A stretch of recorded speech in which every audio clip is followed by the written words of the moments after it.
9-year-old macaque who had a Neuralink placed in each side of his brain about 6 weeks ago. If you look carefully, you can see that the fur on his head hasn't quite fully grown back yet.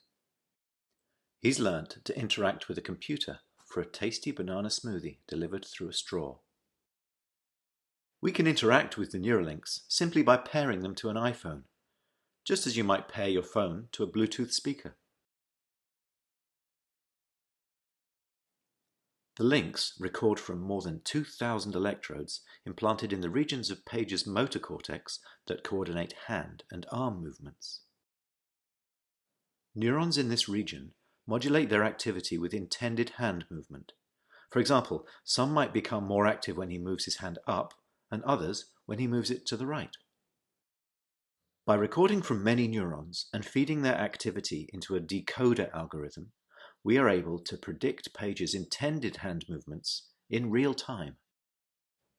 First, we calibrate the decoder by recording neural activity as Pager uses the joystick to move a cursor to targets presented on the screen.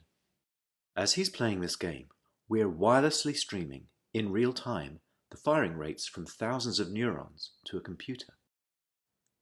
Using these data, we calibrate the decoder by mathematically modeling the relationship between patterns of neural activity and the different joystick movements they produce.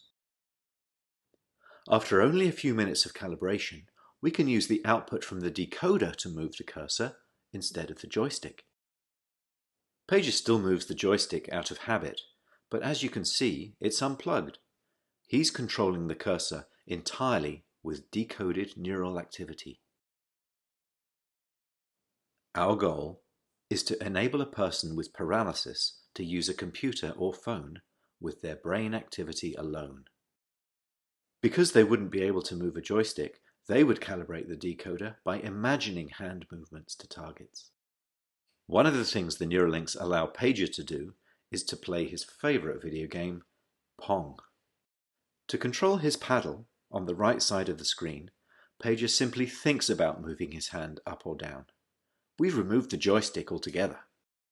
Now that he's up to speed, let's increase the difficulty and see how well Pager can play with the Neuralink.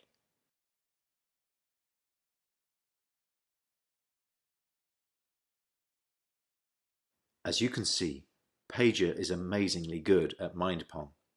He's focused, and he's playing entirely of his own volition. It's not magic. The reason Neuralink works is because it's recording and decoding electrical signals from the brain. Great game, Pager. And what better reward for a monkey than a banana? We still have challenges spanning many fields of engineering, so